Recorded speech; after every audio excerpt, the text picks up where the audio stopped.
বাংলাদেশ জাতীয় সংসদ অধিবেশন স্মরণীয় একটি দিন। এস এম লুৎফর শিকদার, গোপালগঞ্জ প্রতিনিধি।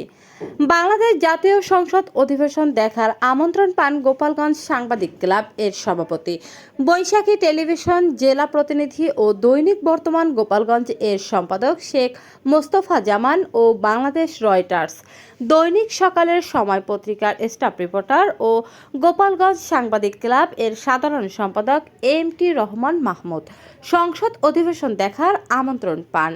তারা বলেন, সাংবাদিক জীবনের এটা প্রাপ্তি, কারণ বর্তমান সরকারের মাননীয় প্রধানমন্ত্রী জনাব তারেক রহমান উদার মমতা। তিনি স্কুল কলেজ এর ছেলেমেয়েদের সাংবাদিক, বিশিষ্ট ব্যক্তি, সাধারণ জনগণ সহ অধিবেশন দেখার আমন্ত্রণ করেন দেশকে জানার জন্য, কারণ আজকে শিশু আগামী দিনের ভবিষ্যৎ। বাংলাদেশের সংসদ ভবন পৃথিবীর ইতিহাসে অন্যতম। এই ভবনের নকশা করেন পৃথিবীর সেরা স্থপতি লুইস।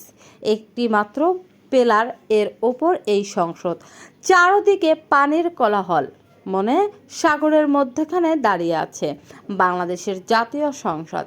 এখানে স্বাধীনতার পরবর্তী লাইব্রেরিতে সংরক্ষিত আছে জাতীয় দৈনিক পত্রিকা, রাষ্ট্রপতি, প্রধানমন্ত্রী, মন্ত্রী, এমপি, বিশিষ্ট ব্যক্তি, বিশ্বের প্রভাবশালী বিভিন্ন রাষ্ট্রের প্রধানের বাণী।